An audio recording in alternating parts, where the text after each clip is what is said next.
Our scripture today is from Revelation chapter 12, verses 1 through 17. And a great sign appeared in heaven, a woman clothed with the sun, with the moon under her feet, and on her head a crown of 12 stars. She was pregnant and was crying out in birth pains and the agony of giving birth. And another sign appeared in heaven. Behold, a great red dragon with 7 heads and 10 horns, and on his heads 7 diadems. His tail swept down 1/3 of the stars of heaven and cast them to the earth. And the dragon stood before the woman who was about to give birth, so that when she bore her child, he might devour it. She gave birth to a male child, one who is to rule all the nations with a rod of iron. But her child was caught up to God and to his throne, and the woman fled into the wilderness, where she has a place prepared by God, in which she is to be nourished for 1,260 days. Now war arose in heaven, Michael and his angels fighting against the dragon. And the dragon and his angels fought back, but he was defeated, and there was no longer any place for them in heaven. And the great dragon was thrown down, that ancient serpent who is called the devil and Satan, the deceiver of the whole world. He was thrown down to the earth, and his angels were thrown down with him. And I heard a loud voice in heaven saying, now the salvation and the power and the kingdom of our God and the authority of his Christ have come. For the accuser of our brothers has been thrown down, who accuses them day and night before our God. And they have conquered him by the blood of the Lamb and by the word of their testimony, for they loved not their lives even unto death. Therefore rejoice, O heavens, and you who dwell in them. But woe to you, O earth and sea, for the devil has come down to you in great wrath, because he knows that his time is short. And when the dragon saw that he had been thrown down to the earth, he pursued the woman who had given birth to the male child. But the woman was given the 2 wings of the great eagle, so that she might fly from the serpent into the wilderness, to the place where she is to be nourished for a time, and times, and half a time. The serpent poured water like a river out of his mouth after the woman, to sweep her away with a flood. But the earth came to the help of the woman, and the earth opened its mouth and swallowed the river that the dragon had poured from his mouth. Then the dragon became furious with the woman and went off to make war on the rest of her offspring, on those who keep the commandments of God and hold to the testimony of Jesus. And he stood on the sand of the sea. Please be seated.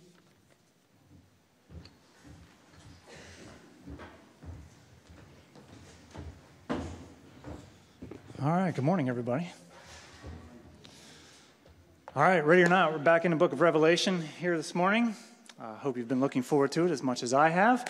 But here we go. And here's the thing, as we get started with it, all excited to jump back in. I feel like I've had Revelation 12 on the mind for the past 3 months. I don't know.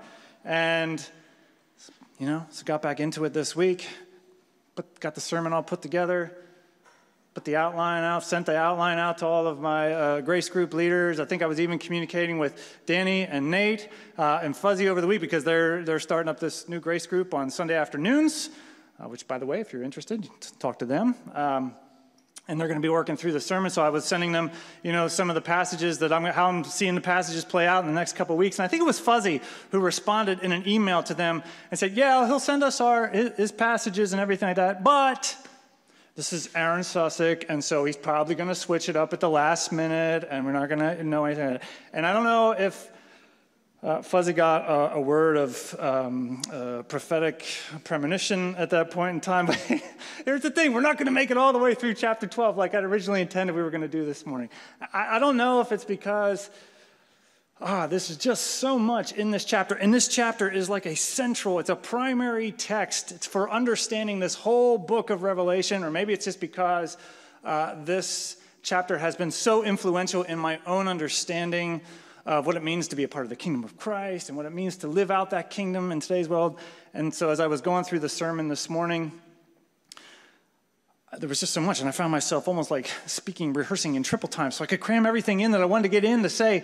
And so I almost felt like the Spirit of God just saying, hey, just slow it down. Just take a break. We don't have to cram all this in today. We got time. So here's the thing. We're only going to get down through verse 10 this morning, and then we're going to pick it up where we left off next week. So Fuzzy, you weren't here, but I gave you credit for a prophetic premonition earlier that, yes, in fact, the text that I had sent really wasn't going to be the text anyway. So we are in chapter 12. We're only going to do first 10 verses here this morning, okay, because there's just so much in here. And there's some really important things that I just don't want to gloss over. The second reason why it's a little difficult here this morning is because as we're jumping back into this, I wonder if we're just out of shape a little bit with the book of Revelation, right? Maybe you kids, teenagers, got back to school here in September, jumped back into your math classes, right? And it had been the better part of 3 months since you had looked at an equation, right? And you got back into it and you think, oh my goodness, I'm out of shape. I see these equations. I have this general idea what I'm supposed to do, but what in the world? And sometimes I wonder if the book of Revelation is the same way. Like if we get out of shape in how we read and understand and apply the book, we get ourselves in trouble. And the main reason for that, if you were here when we were working through this in the first few months of the year, up through chapter 11, the main reason is that's because we're dealing with a type of literature here that we don't naturally have a whole lot of experience with. Okay, the book of Revelation, this is part of the beauty of the Bible, is that the Bible is written by a variety of different authors who write in a variety of different literary styles and genres. And the book of Revelation is what is called the apocalyptic genre. And my bet is that 90-some% of us here are not in the habit of regularly reading apocalyptic literature, and so we aren't too familiar with how apocalyptic literature works. And so at best, a book like Revelation can be kind of confusing and scary to us. At worst, we make the book of Revelation fit into all the other styles of literature that we are familiar with, and we maybe we don't let it speak on its own terms, if you will. I'll give you an example. I like to read this journal, Image Journal. It's a Christian journal on the arts and literature. And so there's often essays and short stories, and occasionally there's poem. And I asked Bill to flip up on the screen one of the poems. You probably can't see that, but that's okay.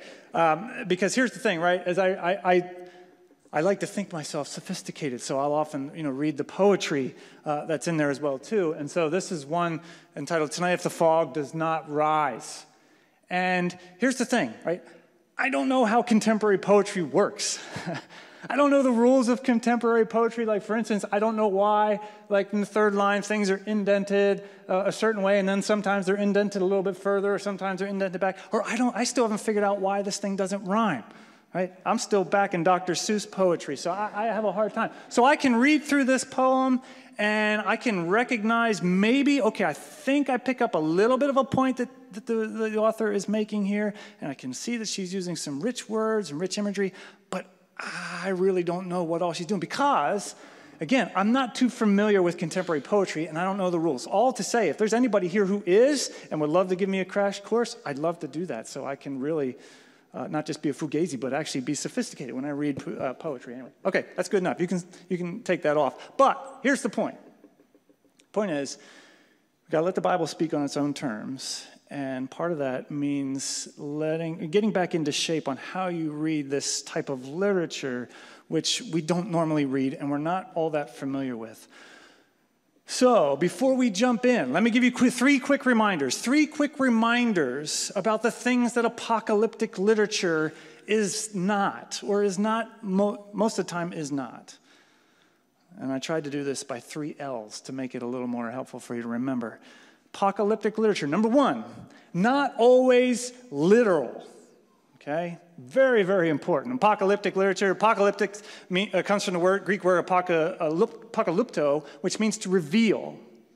And oftentimes, it means to reveal things which are hidden, or things that we don't normally see, or things that we don't normally think about.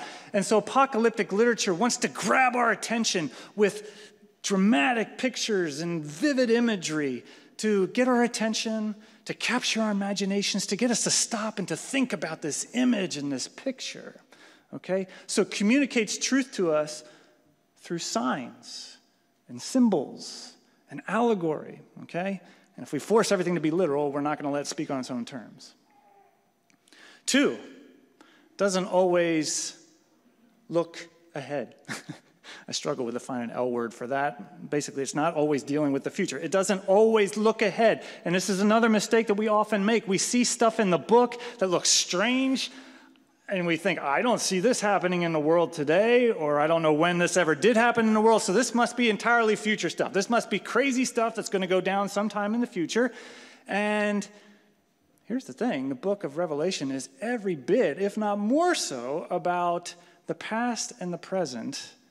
Or I shouldn't even say, not even just the book of Revelation, but apocalyptic literature in general aims to reveal as much about the present as it does about what's yet to come. You could argue that the bulk of chapter 12 has little to nothing to do with the future, and we'll get there when we get there, but just hang on for me there. Okay, so not always literal, not always looking forward. And in fact, if you remember the first couple months of the year when we were working through this, I'm approaching the book from the perspective that it gives us this symbolic look behind the curtain of all of life between the period of time of Christ's resurrection and his first victory over the powers of evil and death, and his final victory when he comes again, right? It's a symbolic look at that whole period of time. Okay? Not always literal, not always looking ahead. Last one, not always linear. This is very important as well, too, when you're reading through apocalyptic literature. It's got a lot of visions, a lot of dreams that don't just build on each other sequentially, or the book of Revelation is not just one unfolding storyline. It's another mistake we can make. Apocalyptic literature gives multiple dreams and visions. Think of like the book of Daniel or the book of Zechariah, right? You have multiple visions, multiple dreams, and they don't follow sequentially. Oftentimes they go back and they look at a period of history that the previous dream looked at, but they do it through a different angle, or it's a different type of dream communicating a similar thing, okay? All to say that the analogy that I've used, which is helpful for me, that reading the book of Revelation is almost like walking into an art gallery. And as you're walking into the art gallery, the sign across the door says, "The life in between." Right? So that we know everything I'm going to be looking at here is giving me this symbolic or this artistic look at life between the first victory of Christ and his final victory. And you walk in and you see a painting on the wall, and you look at the colors, you look at the characters, you look at how the thing is put together, and you say, oh, okay, there, I get a picture to get me to contemplate life in between. And then you move on to the next picture, and you see, the colors are a little bit different. They use the brush strokes a little bit more, and there's more abstract stuff in here. I think, oh, okay, and now I get another look at another window in to life in the in-between, okay? So, repeat after me. Not literal, not always looking forward, and not always linear. You with me? All right, good.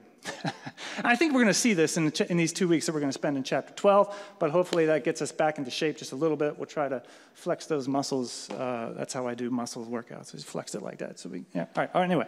All right, chapter 12. All right, great central drama in this whole book, right? Most commentators believe like this starts the second half of the book. First half ends at the end of chapter 11. Now we start this whole new look from chapter 12. And we've got some interesting characters here in the beginning. Actually, they're referred to as signs, right? Symbols, signals. We've got this great sign of the woman who's all decked out and arrayed in the stars and the sun and the moon and all that. And then we've got this hideous red dragon. We have a little child that's born. And maybe that's where we'll start in terms of identifying these characters, because John kind of lets the cat out of the bag about this child. He says, this is the one born who will rule the nations with a rod of iron. Okay? So here's the question. Who is the child born who is to rule the nations with a rod of iron? Maybe here. Yeah, Jesus, that's good. This is where you can give that Sunday school answer, to the little kids, but don't understand. Jesus? All right, that's right. Yeah, think about when the angel comes to Mary originally to announce, her pregnancy. He says, you're going to be with child, and this child's going to be great. He's going to be called the Son of the Most High, and God will give to him the throne of his father David, and his kingdom will have no end. Or actually, more specifically, this line, he will rule the nation with a rod of iron, that's from Psalm 2. Psalm 2 is the great coronation song where God says to the king, today you have become my son. Today I have begotten you.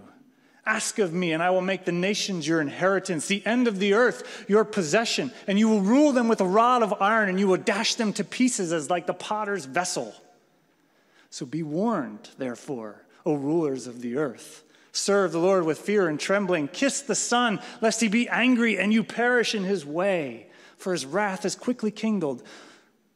But blessed are all those who take refuge in him.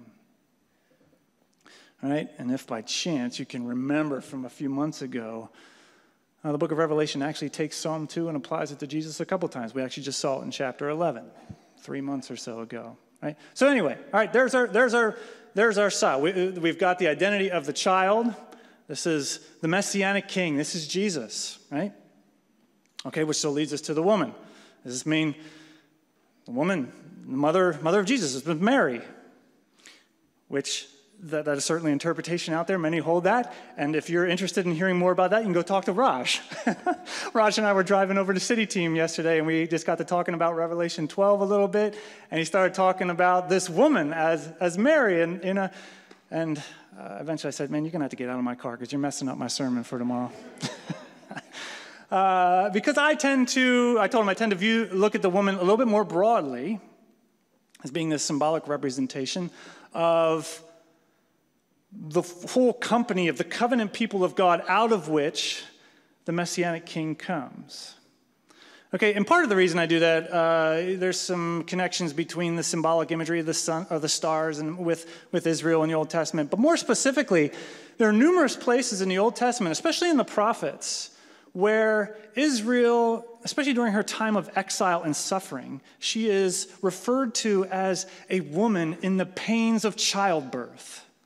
Right? The agony of childbirth about to give way to life. Like you think of like Isaiah chapter 27, or more specifically, and I think this would be helpful, Micah chapter 3. Whereas the prophet is looking forward to the fact that Israel is going to enter into exile. He says in chapter 3, "Writhe and groan, O daughter of Zion, like a woman in labor. For now you're about to go out of the city and dwell in the open country, and you're going to go to Babylon. And from there, you'll be one day rescued." And then you jump down to chapter 5, and you get this familiar passage. "But you, O Bethlehem, who are too little to be among the clans of Judah, from you shall come forth for me one who's to be a ruler in Israel, whose coming forth is from old, from ancient of days. Therefore, God will give them up, his people, until the time when she who is in labor has given birth." Right? So I think what you have here in the beginning is this long-awaited period of time where after generations of Israel and God's people suffering and enduring hardship, writhing in the pains of childbirth, at long last, out comes this prophesied child, this one who would be king, the one who would rule the nations, who would deliver his people.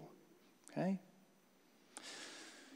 The problem is, there's another character in the delivery room there, right?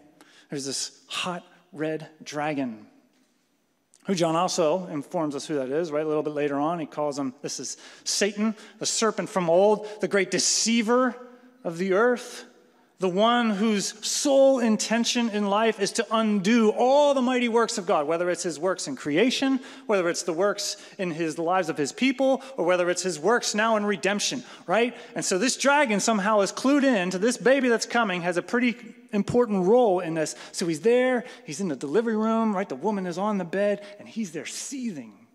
He's salivating, he's foaming at the mouth. He's ready before that baby even puts one foot on the ground. He's going to snatch him up and devour the child.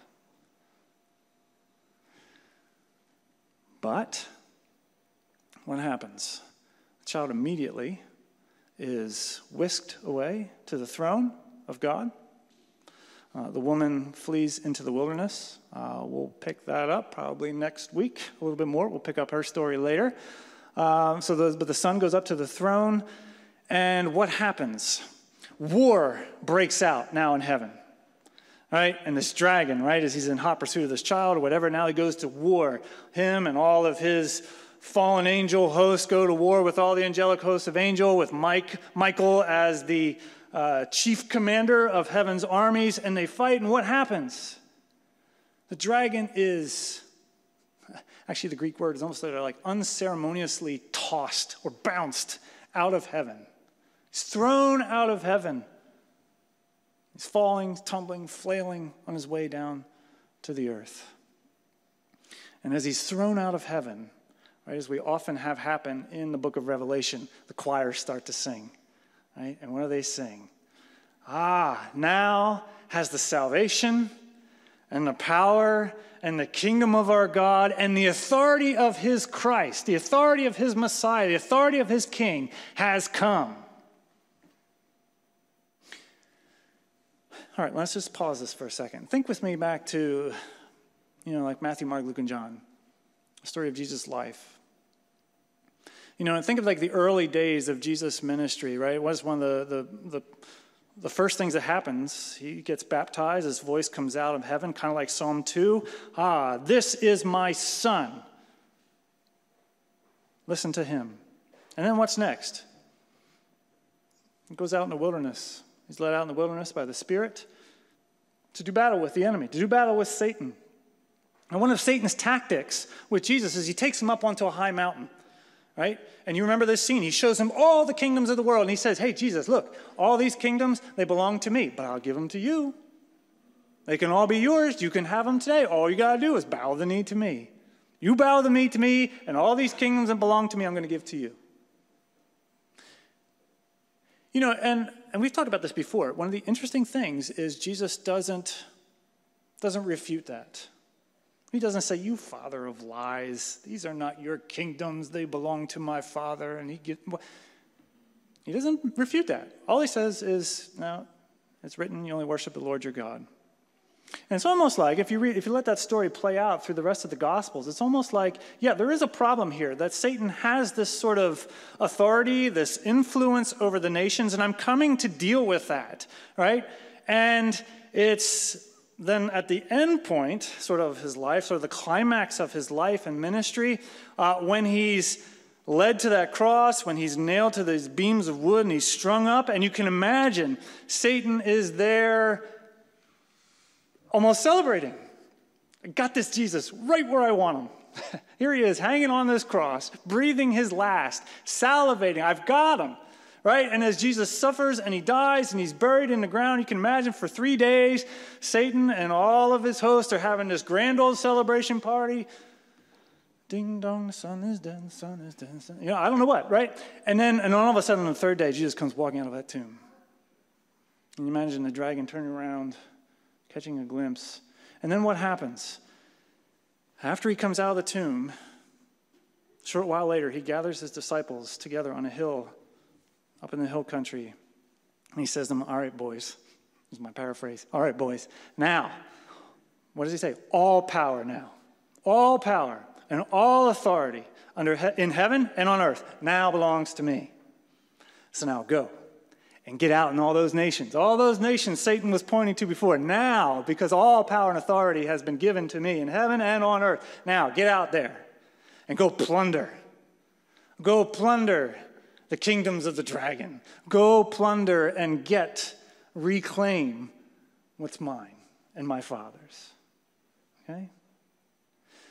In other words, what you have in this symbolic picture in the beginning part of chapter 12, if you ask me, is just this condensed version of the birth and the victory of Christ. We leave out much of the life part in there, but rather we have the birth of Jesus, Satan trying to get him right where he wants him, thinking he has him, but then he is taken to the throne. Right, which actually, by the way, remember at the end of Matthew, after he says that, go out to the nations, what happens next?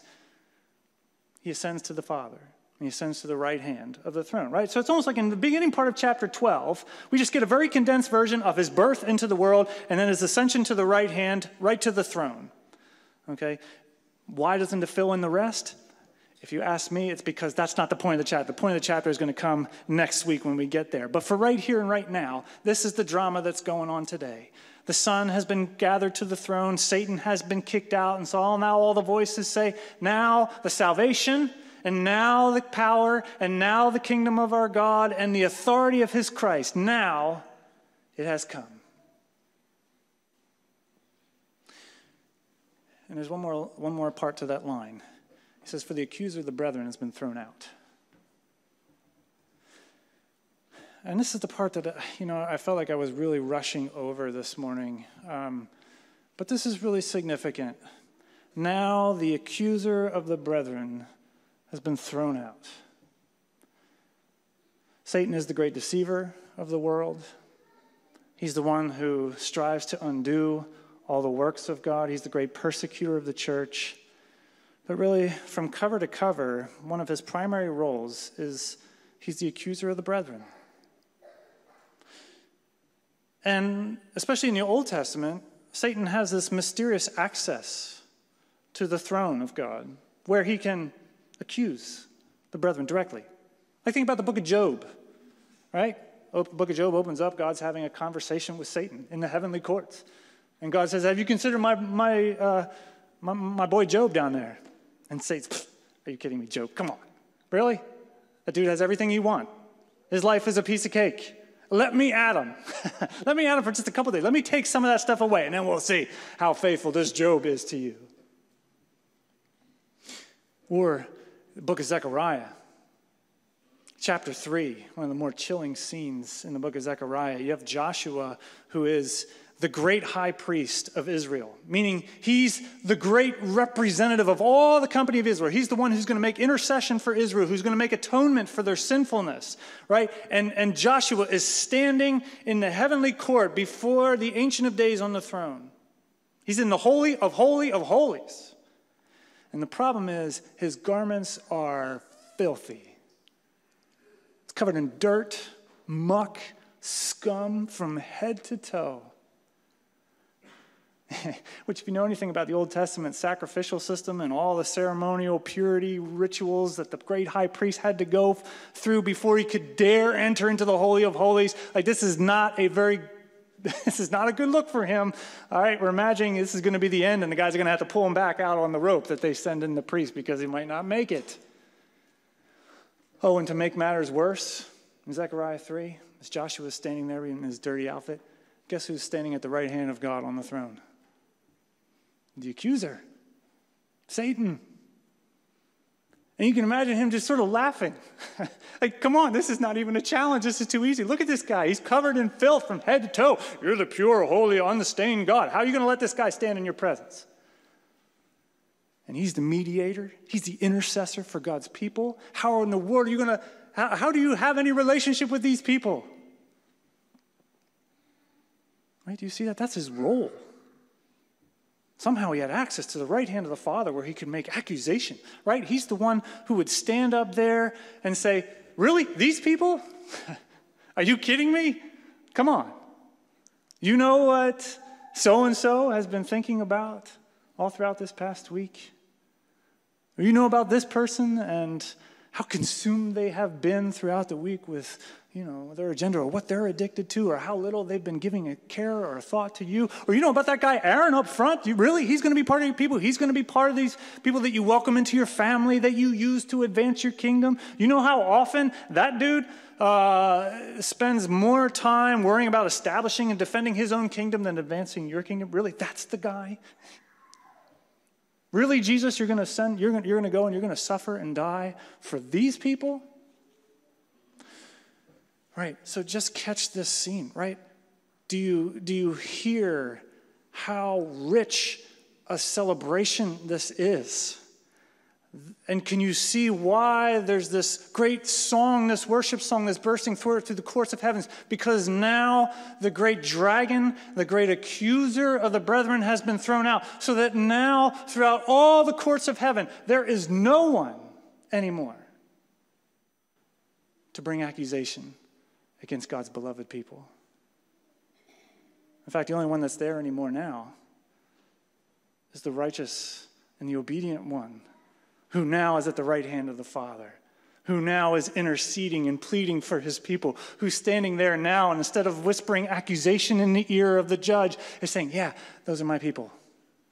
Yeah, I love them dearly. I gave my life for them. For the joy set before me, I suffered the agony of the cross for their salvation. Yeah, I love them. Yeah, I'm working on them. Yeah, my Spirit is sanctifying them. They're with me. They're part of my family. They have my seal. Be gracious to them. Right, isn't this exactly what the Apostle Paul says in that great passage, one of my favorites, Romans 8, where towards the end of the chapter, he asks 3 questions. Who is there to bring any charge against God's people? For it is God who justifies. Who is there to condemn anymore? Jesus Christ died, and even more, was raised, and now is seated at the right hand of the Father and pleads and makes intercession for his people. And so then the third question, so what in the world could ever separate us from the love of God in Christ Jesus? Shall famine or nakedness or danger or sword? No. I'm confident of this, that in all things we are more than conquerors through him who loved us. I am convinced that neither height nor depth, nor angels, nor rulers, nor anything present, nor anything future, nor anything in all of creation will ever separate us from the love of God through Jesus Christ our Lord.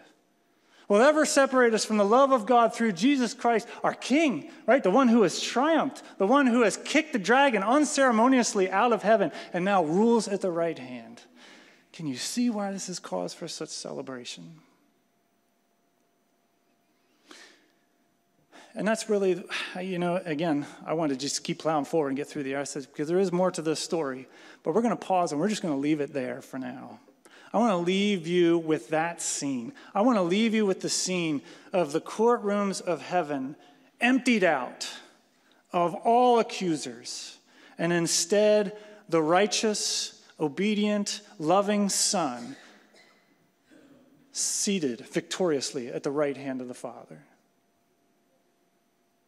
See, because I would imagine that if the statistics are true, the statistics that say that there's an epidemic of guilt and shame, right, in our culture, in our broader culture. My guess is, if the statistics are true, there's a good number of us here who know all too well what it is to wrestle with the pain of guilt and the pain of shame, right? And my guess is that if you are one who does wrestle with guilt and does wrestle with the pain of shame, you know that is a pain unlike any other.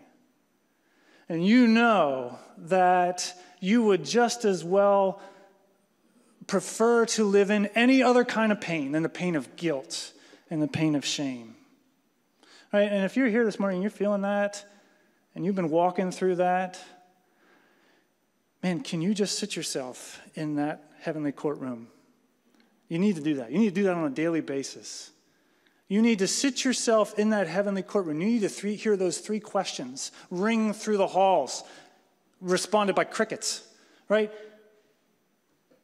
Who now can bring any accusation against God's people? Silence. Or who is there to condemn? Silence.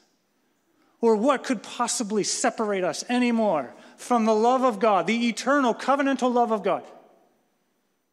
Nothing. And then out of the silence, you hear the voice of Jesus begin to speak.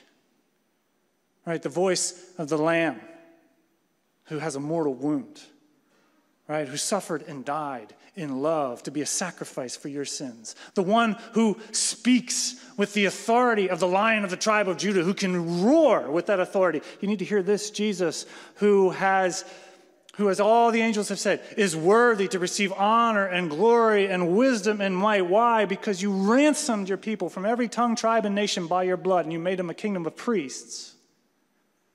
This Jesus who is seated at the right hand and is worthy to open the scrolls when no one else was worthy, who can open those scrolls, open the scrolls of history, and who has the authority and the power to make sure that all of history now flows to God's appointed end. You need to hear this Jesus say your name and call you his beloved. If you've entrusted your life to Jesus, you need to hear the silence and then hear Jesus call your name, call you his beloved, to name you as part of his family. Name you as part of his covenant people for whom his blood was spilt. Name you as part of his eternal heritage that he is going to see by his power and authority all the way through to the very end. Right? You need to hear that regularly. You know, or maybe you're here this morning and, okay, so maybe you're not dealing too deeply with the pain of guilt and shame. But maybe it is that you spend too much of your life living, painfully aware of the court of public opinion. I was just talking to one of my girls this week about this, and I told him, sometimes it can be so easy for me to slip into this mode where I'm just painfully conscious of the court of public opinion. I'm just painfully conscious of how everyone else is perceiving me and looking about me and thinking about me. And I can very easily get into the mode where I am living calculated, what I say or what I do to make sure that people's opinions or perspectives of me is a favorable thing or whatever. And part of the point was, the only thing that liberates from that is, right, situating ourselves in this ultimate courtroom. And instead of having such fear and reverence for the court of public opinion, we have this rightful, holy fear and reverence of the one who sits on the throne in that heavenly courtroom, right? The Ancient of Days, the one whose voice and presence brings thunder and lightning and earthquakes, and we need to be consumed with him and then to hear him say, you are just, and you are good, and you are right. You are in the right. You are part of this, right? And it's only seeing that can liberate me now to say, okay, so why in the world would I subject myself to any other court? I was thinking about this as we were having our evangelism discussion class up there on Wednesday nights. And Dolph was starting to talk about how, and I hope he'll get into this more, but he starts talking about how sometimes you just feels like this conviction from the Spirit to just speak words of encouragement or words of truth to random people when he's in the grocery store or when he's at Lowe's or when he's walking past somebody on the street, right? And so often, for me or for us, we think, I can't do that because I don't know these person. I don't know what they're going to think of me if I just jump in there and say, hey, let me encourage you. You look great today, brother. Carry on. Like, what are they going to think of me? Right? Because I'm trapped in this court of public opinion.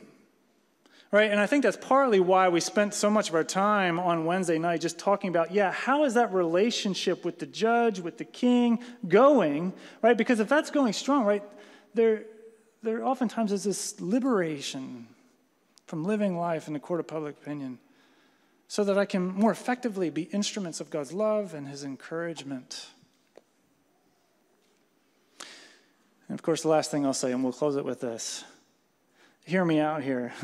This is not a self-esteem chat where I'm trying to make you all feel a little bit better about yourself today. That's not what this is, right? This is all about seeing what has happened in the courts of heaven, seeing the victory of Christ, and seeing what that does to you and to your account and to your standing and your eternal relationship with the Father. I was invited this past week. Joyce helped arrange this. I was invited to a Muslim prayer meeting over on the campus in Swarthmore. It's interesting. I went there and did the prayers, and the imam gave a 20-minute message, kind of like this, and had a chance to talk with him afterwards. And we talked about getting together sometime and just kind of communicate more, just to help understand where each other is coming from. And part of his message was on the mercy of God, mercy of Allah, and I thought he spoke very eloquently of the mercy of Allah. And I thought, boy, this is kind of familiar in the ways that I would talk about the mercy of God here. And afterwards, when we were talking a little bit, we were just talking about a variety of things. I said, I'd love to hear more about this mercy of God, this mercy of Allah that you talk about. Because, and I didn't get into it here, but where I'd love to go with him is that, okay, so God is merciful, but, right, or this judge who is also just. Right, yes, indeed, he is merciful, but that's not a whole lot of help to me, a desperate sinner, right? Or, in other words, it's not a whole lot of comfort to me that God is merciful so long as there is an accuser standing at his right hand saying, yeah, I know you're merciful, but do you see what's going on in his life? Because if God's mercy is conditional upon my activity, why I'm sunk, right? The mercy of God is applied to my account only because the accuser has been cast out. An accuser has been cast out only because the Christ, the child, has conquered. And the Christ, the child, has ascended to the right hand of God. And now, in that authority and power, he has kicked out the accuser. And now he speaks his words of love and mercy and covenantal blessing over me. Right? So you are not loved. You are not worthy of all this because of who you are as you are. Right, it's more the condition, as Tim Keller would always say to his church. The good news of the story is you're actually far worse than you ever imagined. There's things going on in your heart, things going on in your mind that haven't even been uncovered to you yet. There is a depth of sin, depravity in your own heart and life that you don't even fully understand. You're worse than you can imagine. But you are more loved than you could ever dare dream. Because in spite of what's going on in your heart, in spite of what's going on in your life, in spite of who you are, the Son has given his life in love for you. And because he has triumphed, because he has been raised, because he is seated at the right hand of the Father, and he is applying his covenantal seal to you, you are named as the beloved. You are part of the eternal family. You are just. You are in the right. You are heirs to all the inheritance that the Son is receiving from the Father. That's great news. Amen? So we're going to leave it there for now. Come back next week because there's some hard stuff we have to talk about in the rest of the chapter. But I think it's good that we didn't just plow through that. We're going to let that sit over us for a week. And I pray that God would sink that in and cause that to be a great source of comfort and encouragement and even liberation for you this week. And I pray that in the name of the Father and the Son and the Holy Spirit. Amen. One more thing about Fuzzy. It's interesting as the worship team's coming forward. So Fuzzy and I are usually, it's often neat to see how Fuzzy will plan his worship thing. I don't think, man, this guy's tracking right with me. He doesn't even know where I'm going to preach. But this week, throughout the week, I saw his worship set was going to end with What a Beautiful Name It Is. And I kind of had not because it's not a great song. It points us to the glory of Christ. It's great, but I was planning to end in the end of chapter 12, which is talk about the woman in the wilderness being chased down and hunted by the dragon, desperately clinging to the mercy of God. And so I was hoping for a song that maybe was going to, be more of a supplication or a plea or crying out to God. But sure enough, God led Fuzzy to end on a note of celebration, which is where we wound up ending the sermon anyway. What a beautiful name it is, who has no rival, who has no equal. Now, his is the kingdom now, forever and ever. So let's stand up and celebrate that together.